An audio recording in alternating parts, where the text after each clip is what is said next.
कि अब हमारे कॉलेज में हमारी ही नहीं चलती, सभी को हॉस्टल में एडमिशन लेने से नहीं रोक, ना ईशा को हमारे कॉलेज में कदम रख पाए। और इतना ही नहीं, रीवा को तो हमने हमारे कॉलेज में जॉब दे दी। इस कॉलेज का नाम भोसले इंस्टीट्यूट है या फिर अरे कोई जवाब देगा कि नहीं? वही नहीं, दरअसल बात ये है कि जब से हमने हमारे कॉलेज के लिए यूनिवर्सिटी से ज्यादा आर्थिक मदद मांगी है, कंट्रोल हमारे कॉलेज की एक्टिविटीज पे और बढ़ गया है। इसी नहीं चाहते हुए भी हमने डॉक्टर ईशा भोसले को सिलेक्शन पैनल में इन्वॉल्व किया। ईशा जो है वो अपने आप को ईशान की माँ कहती है ना, अपने बेटे के साथ ऐसा बर्ताव करती है। जिस लड़की ने उसके बेटे का दिल तोड़ा उसको उसने जॉब दे दी ताकि पूरा टाइम उसके रहे और ईशान पूरा टाइम तकलीफ में रहे। ये ईशा जो है वो माँ कहलाने के बिल्कुल लायक ही नहीं है। लेकिन आका साहब, ईशा बहनी को कहा कुछ एड्रेस था रीवा के बारे में, नहीं पता था रीवा के। एग्जैक्टली अस्मिता, मैं भी वही कह रही हूँ। जिस औरत को अपने बेटे के दुख की वजह ही पता नहीं, वो कैसी माँ? बच्चा तो माँ की जिंदगी होता है ना। और इस औरत को तो ईशान बारे में पता ही नहीं है, तो बताओ ना वो किस हद से माँ वो लायक है माँ कहलाने के? बोल। ईशा कैसी माँ है ये हम अच्छी तरह से जानते हैं, लेकिन हैरत बात की है शांतनु फिर भी उसने सब किया, उसे नौकरी दिलवा दी। मतलब? इसलिए यूनिवर्सिटी ने उसे अपॉइंट किया। तो ये दोनों कौन हो सकते हैं? और शांतनु और कोई नहीं। लेकिन साहेब, शांतनु ज्यादा ईशान के साथ ऐसा क्यों करेंगे? ये जब मर्द अपनी बीवी का गुलाम बन जाता है ना, तो उसको से देखी है वो रीवा की माँ है, कितना रोया है, ये सब देख फिर भी उसने सब किया। आज उठाने बजे तला। ये दोनों कैसे माँ बाप हैं? इन्हें ईशान की तकलीफ दिखाई नहीं देती? मुझे भी ऐसे लगता है।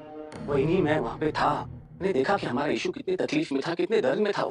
शायद वो अपना दर्द, अपनी तकलीफ छुपाने की पूरी कोशिश कर रहा था, लेकिन उसके आंखों में उसका दर्द साफ साफ दिख रहा था। वही नहीं, बेचारा अंदर से पूरी तरह से टूट चुका था। साहब, तुम्हें कायदे कहा ना, ईशान को ऐसे तकलीफ में नहीं देख सकते। आप कुछ भी करके वो रीवा का अपॉइंटमेंट कैंसिल करवाइए ना। नहीं वही नहीं, हम कुछ भी नहीं कर सकते। यूनिवर्सिटीज के अपने नियम होते हैं, कायदे होते हैं। अरे बाहर में गए ऐसे नियम, ऐसे कानून, और बाहर में गया वो आर्थिक। मैं वाइस चांसलर को फोन करके उसके अपॉइंटमेंट कैंसिल करने को बोलता हूँ।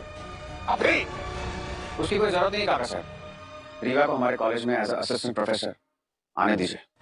प्लीज थोड़ा सा खा लीजिए। बढ़िया, कल रात से आपने कुछ नहीं खाया, वैसे जिद मत कीजिए मुझे। नहीं खाना है मुझे। ठीक है, अब मत खाइए, फिर मैं भी नहीं खाऊंगी। ऐसा मत कर बड़ा, तू खा ले, जानता हूँ भूख बर्दाश्त नहीं होती। मैंने कह दिया सुकैत, आप नहीं खाऊंगी तो मैं भी नहीं खाऊंगी। एक बार आपका इलाज आप ढंग से करवा लो ना। अगर आप अपना इलाज ढंग से नहीं करवाओगे ना, मैं आपको हिलने भी नहीं दूंगी यहाँ से। इन सारी चीजों का कोई फायदा नहीं, इलाज हो ही नहीं सकता। आप अपनी चकुली को आईएएस ऑफिसर बनते नहीं देखना चाहते? लग रही है उसे ये था, नहीं दे पाया मैं। तेरे साथ खड़ा होना चाहिए था मुझे। इसमें बड़े शहर में तू अकेली, सब कुछ तूने अकेले किया। देखो मैं अकेला गया यहाँ तुम पर बोझ बनने। नहीं, ऐसा मत बोल। मेरे ना कहने से सच्चाई तो बदल नहीं जाएगी। मैं तुझ पर नहीं, पर सब पर बोझ पर ये नौबत आ गई है कि मुझे नहीं। ईशान, तू ये क्या कह रहा है? रीवा के असिस्टेंट प्रोफेसर होने से तुझे नहीं? प्रॉब्लम है ना कैसा? तो क्या वो शहर में मुझे उसी चीज से प्रॉब्लम है। हर रोज ये सोच सोच के मेरा खून खोल रहा है, लेकिन उसका मुझे, ये मेरी हार है कैसा है, और मैं हार रहा। ये जंग कहीं बाहर नहीं चल रही है, ये जंग मेरे अंदर चल रही है, और इस जंग को मुझे किसी भी हालत में जीतना है। कहना क्या चाहता है? मैं बस इतना कहना चाहता हूँ कि आप मान लीजिए कि आपने उसका दिया, तो उसके बाद वो कोशिश नहीं करेगी मुझसे मिलने की, वो कोई नए हथकंडे नहीं अपनाएगी, वो हर तरीका अपनाएगी ताकि वो मेरे करीब आ सके। तब मैं क्या करूंगा? इसका मतलब क्या है काका साहब? प्रॉब्लम रीवा में नहीं है, करना पड़ेगा मुझे रीवा के साथ भी वैसा ही करना पड़ेगा जैसे मैं 2 असिस्टेंट करूंगा। उसके साथ भी वैसा ही बिहेव करूंगा जैसा मैं उनके साथ। वेरी कैजुअली उसको एक स्टाफ की तरह ट्रीटमेंट दूंगा। That's it. दिल की बीमारी का इलाज होता है, ये तो सबको पता होता है। वो इलाज कर पाना सबके लिए मुमकिन नहीं होता। प्यार जब तक, तो कभी तू कह रहा है कि तू ये सब कुछ काबू में रखेगा, लेकिन ये काबू में रख पाएगा? रखना पड़ेगा मुझे, मेरे पास और कोई ऑप्शन नहीं है। जब हमारे कॉलेज में कदम रखा था तब भी तो मैंने वही किया था। वो सब पीकर मैंने उनकी मौजूदगी को बर्दाश्त कर लिया था। मैं ऐसा ही करूंगा, और अच्छा है ना साहब उसे रहे, क्योंकि कुछ वक्त के बाद मुझे उसकी मौजूदगी से कोई फर्क ही नहीं। पता नहीं आगे क्या होगा। मेरा दादू खारा इलाज के लिए तैयार है, अभी से हार मान ली है इसने। बढ़िया जी, ऐसा मत बोलिए ना, आप हारेंगे ना, कोई भी हिम्मत नहीं हारेगा। आजूबा बहने, इनका हौसला बढ़ाना है ना, इनको हिम्मत देनी है ताकि इस बीमारी, पापा है हमारे साथ, वो आजूबा को कुछ नहीं होने देंगे। आज एक बार आ जाएंगे ना तो ये खाना भी खाएंगे, दवाई भी लेंगे अपने अच्छे से। और मैं फेवरेट खाना बना कर लेकर आऊंगी। मूंग दाल का हलवा पसंद है ना आजुबा को। हम सबको मिलके लड़ना और इनके सामने पापा कुछ ये सब कुछ उस ईशा का किया धरा है साहब। कह रहे थे शांतनु जो है वो ईशा का दुमछल्ला बन गया है। जो ईशा कहती है वही वो करता है। उसे है ना ईशा पर अपने बेटे के साथ कोई ऐसा करता है, उसने अपने बेटे के बारे में सोचा तक नहीं। मैं हमेशा कोशिश की कि ईशा और शांतनु के मामले में कुछ ना बोलूं। शांतनु से ये सवाल जरूर पूछूंगा कि उसने ईशा किया तो क्यों किया, कहाँ खेला था। आता फोन लाओ साहब प्लीज साहब फोन लाओ ना का साहब। देखिए रीवा को एक्स्ट्रा मार्क्स शांतनु दादा ने नहीं, मैंने दिए थे। क्या तूने दिए? शांतनु दादा ने तो रीवा को बहुत कम मार्क्स दिए थे। पर तू तो डोका फिर लाएगा। दिमाग खराब। जब शांतनु ने कम मार्क्स दिए थे तो तूने ज्यादा मार्क्स क्यों दिया? सबके सामने पूछा गया, तू ये बात छिपाई क्यों? साहब वो भी किया है, वो सिर्फ और सिर्फ हमारे कॉलेज के लिए किया है। मतलब साहब आपको याद है ना स्वानंद मराठे ने हमसे क्या बोला? साहब स्वानंद मराठे ने हमसे ये कहा था कि अगर हम उसकी बेटी रीवा को हमारे कॉलेज में कुछ भी करेगा, कुछ भी, और तो और हमारी मुंबई की जमीन, उसका मैटर कब से उसमें भी स्वानंद मराठे ही हमारी हेल्प करेगा। कि मैं जमीन के टुकड़े के लिए, चंद पैसों के लिए ईशान को 2 पत्थर फेंक दूं, ये चाहता है तू? नहीं साहब, सिर्फ और सिर्फ अपने कॉलेज की भलाई के लिए। तुम लोगों को पता है आज हमारे कॉलेज में नई प्रोफेसर आने वाली है। कौन? रीवा मराठे। रीवा मराठे? ये नाम तो कुछ सुना लगा है। कौन है ये वही लड़की है जिसने मेरे ईशान दादा को उनके साखरपुड़ा के दिन छोड़ के भाग गई थी। अरे हाँ याद आया। तो वो यहाँ नहीं? बदकिस्मती से हाँ, लेकिन उसे यहाँ जॉब मिली। उसे यहाँ जॉब कैसे मिली वो छोड़ो, उसे रहने नहीं देना है, इस पे फोकस करना है। मतलब हमें ऐसा कुछ करना है, उसे ईशान कर देना ना कि वो खुद ये कॉलेज छोड़ के भाग जाए। Alright. I'm so sorry।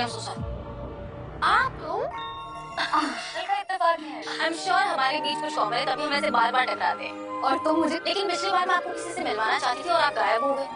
Ishan से मिलवाना है। Serious? Wow! Thank you so much. सुअन जिसने मुझे कांग्रेचुलेट किया। अच्छा वैसे आप कौन सी क्लास पढ़ा रही हैं? फाइनली मैं फाइनल ईयर की स्टूडेंट हूँ, मतलब आप मुझे ही पढ़ाएंगे। क्लास इंट्रोड्यूस करवा। हाँ, अटेंशन एवरीवन, इनसे मिलिए। ये है मिस, सॉरी मैं आपका नाम पूछना भूल गई। रीवा मराठे। ये है मिस रीवा मराठे, हमारी नई professor, assistant professor for psychology. इनका पहला दिन है तो हम मिलके इनका वेलकम करते हैं। So ma'am, class is all yours, आप शुरू कर सकती हैं। परी, मैं हूँ रीवा मराठे, आपकी नई असिस्टेंट प्रोफेसर। तुम प्रोफेसर नहीं, बेशरम हो। जब तुम्हारा कहीं पे वेलकम ना होना फिर भी तुम वहाँ टपक पड़ते हो। ऐसे लोगों को बेशरम ही बोलते हैं। यहाँ आकर के तुमने बेशर्मी की सबसे बड़ी मिसाल कायम की। एक बेशरम पहले से ही हमारे कॉलेज में थी, अब एक और आ गए। एक्चुअली इन दोनों के बीच में कंपटीशन रखा जा सकता है। कौन?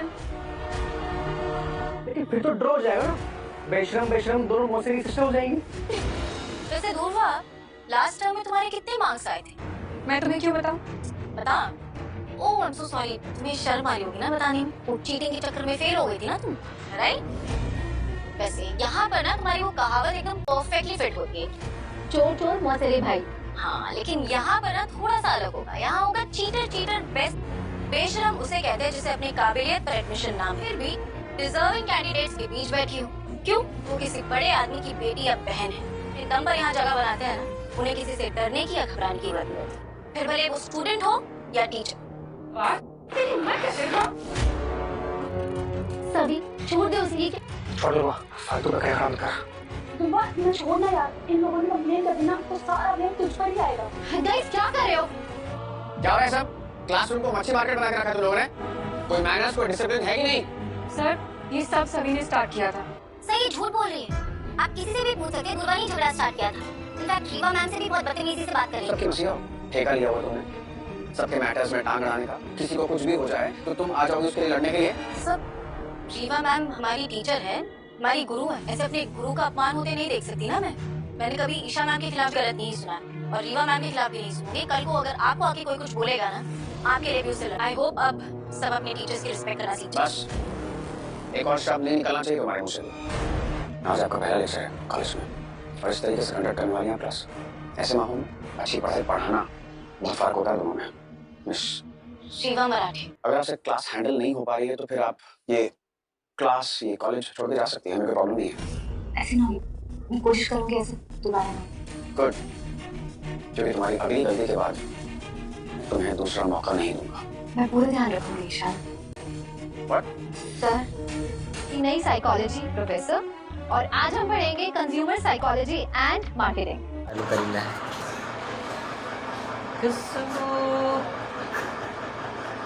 खुशबू गाना गा रहे थे।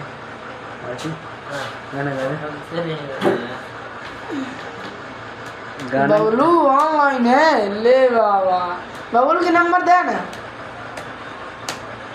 ना ए, दे बबलू के नंबर बताए।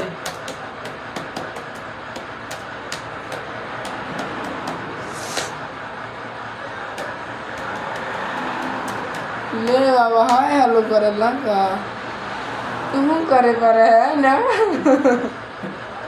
अच्छा तरीका है वो। करन डाउनलोड कर चला है कौन मेरे कर यार। अरे हमारे लिंक भेजा था तुरंत। मुसुकिया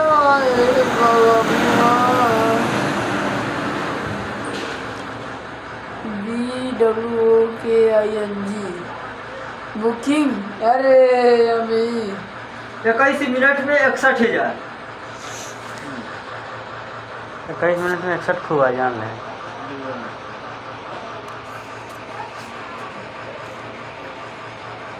उनका खातिर ना हो तो हम बुकिंग में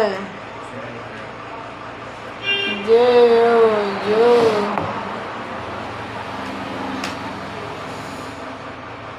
यस बे अब इंग्लिश से बनाई लोगे।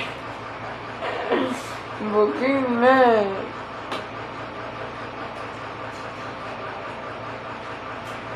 KL कल